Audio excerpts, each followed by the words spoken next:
The best time to build a bus rapid transit system in your city was a decade ago. The second best time is right now. Why? Because in the United States of America, we know how to do one thing really well. Build roads. We are so dedicated to these asphalt autobahns that our federal, state, and local governments have made it increasingly difficult through zoning laws and other ordinances to build literally anything else. We're car drivers in America.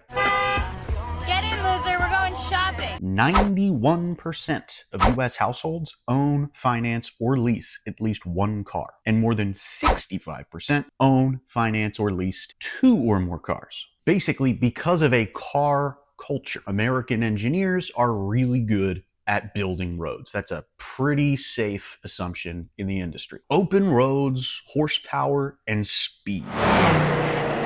We don't design roads for people, though, which is what they were initially intended for. We design them for the efficiency of personal automobiles.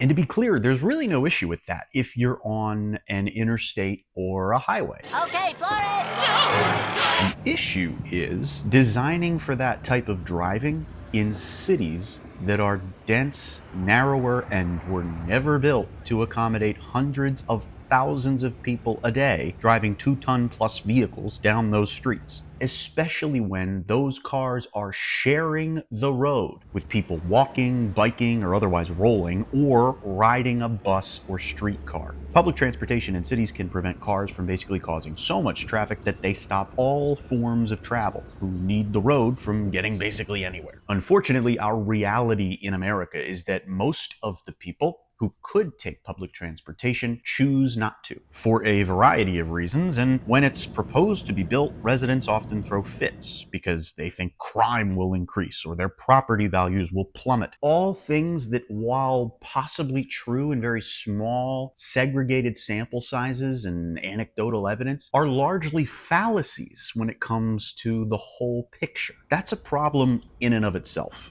But what's even worse is in US cities trying to actually build transit who get past that NIMBY hurdle. Our expertise is so lacking in everything but roads that we pay consultants a king's ransom in order to get a measly few miles of light rail or metro that's not even as useful as promised. This is where our expertise should shine. Bus rapid transit is basically just a road that you're either building from scratch or designing from an already existing right-of-way. The main issue with bus rapid transit is that it's inherently a compromise. Bus rapid transit, or BRT, isn't ever built because it's the pinnacle of city planning. It's built because there's something in the way of fully building out a metro or subway system. Light rail is very similar. It's a cheaper, less invasive way to build something that resembles a subway, like you'd see in New York, Philly, or Chicago. And that term, less invasive, is very important to unpack. So let's do that. Basically, it means without getting in the way of the status quo too much, or whatever we can do to inconvenience drivers the least. There's a reason that bus rapid transit is typically found in places like Africa, South America, and Central America, or in Europe or Asian cities that don't have the money to finance a full-on metro system. These cities really need metros to help move their massive populations around, but what they can afford is buses, roads, and guideways. I want to be very clear about something. This is not a hit piece on bus rapid transit by any means, or an indictment on its usefulness. Because in places like Johannesburg, Bogota, Dakar, BRT gets ridership most North American, European, or East Asian metro systems can't even get. It's a very useful tool. Why do I think we need it in the United States? Because in our current political and societal reality, we are incapable of building rail transit that isn't 5 times as expensive as it is in non-English speaking countries. We know we're good at roads, so we might as well build roads for transit. Building out bus rapid transit, and I mean fully building it out, grade separation of busways from general traffic, having full uninterrupted priority for buses at intersections, and stations with level boarding, fare gates, and platform screen doors is what American cities should be doing as a way to build the foundation for something more, while we train the next generation to build metros, subways, and heavy rail again. Because we spent the better part of a century taking our engineering attention from building mass transit to building roads, interstates, and highways, we have lost that knowledge. There has been a brain drain of knowledge. Far too often in the US, we build transit that does the bare minimum and isn't as quick, reliable, or flexible as it is in other countries or as just driving a car would be here. And I don't know if you've ever driven a car in an actual US city, like a New York, a Philly, or a Chicago, but it is neither quick, reliable, nor flexible. Why? Because everybody else has the same idea you did. Transit, in almost all its forms, allows an equilibrium of space utilized to people. Stigma of buses aside, BRT allows American cities to have their cake and eat it too. You get to build transit that we need while utilizing the engineering and construction expertise we have.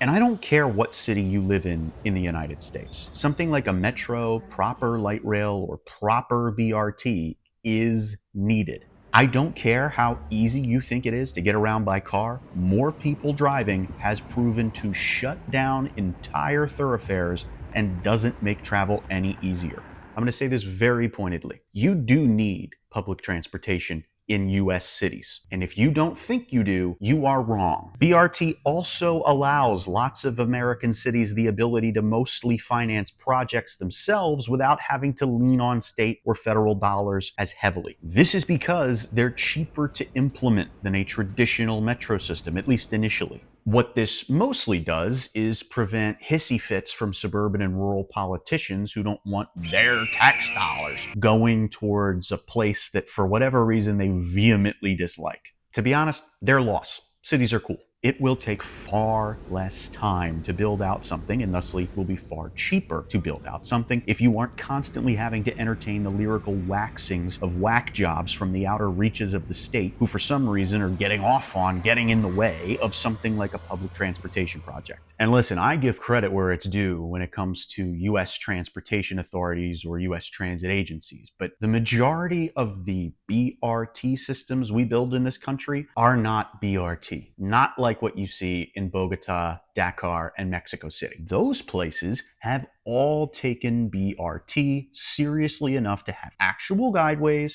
separated lanes that have hard barriers away from traffic, and in many cases, platform screen doors that make fare payment mandatory, safety a priority, and efficiency paramount. And again, I have to emphasize, we have the skill to do this. Unfortunately, when we build these types of projects, they usually end up looking like this. Hardly any dedicated guideways, though LA, Miami, and Seattle have busways on highways, which I guess is nice. No platform screen doors at all, which makes fare payment basically an if you feel like it type of thing. And in so many cases, just painted lines on a road with no actual protection from traffic interfering in bus operations. Not to mention, most of these systems have to sit at traffic lights and don't get true signal priority. I am not here trying to make the case for bus rapid transit and against trains in the United States. I'm here making the case for building transit at all and doing it in a way that accepts our flaws in engineering for what they are, while putting ourselves in a position to get better overall when building mass transit in the future. Okay, why is it good to build BRT in this specific way? Well, all of the things that make a BRT system great also make a light rail system great. So if you build the BRT system really well first, you can then very easily and very cheaply transition to light rail when you feel that the capacity demands it. Build this stuff and build it right. That means telling politicians, no, we can't in fact nix the signal priority or take away the platform screen doors or fare gates or not hire as many drivers to save money. It means having the stones to stand up for your people and building public transportation that works. Compromising and putting up a fancy bus stop and throwing a bunch of paint on the road and calling it a day is not transportation that works. That is not BRT. Thanks for watching. Appreciate you.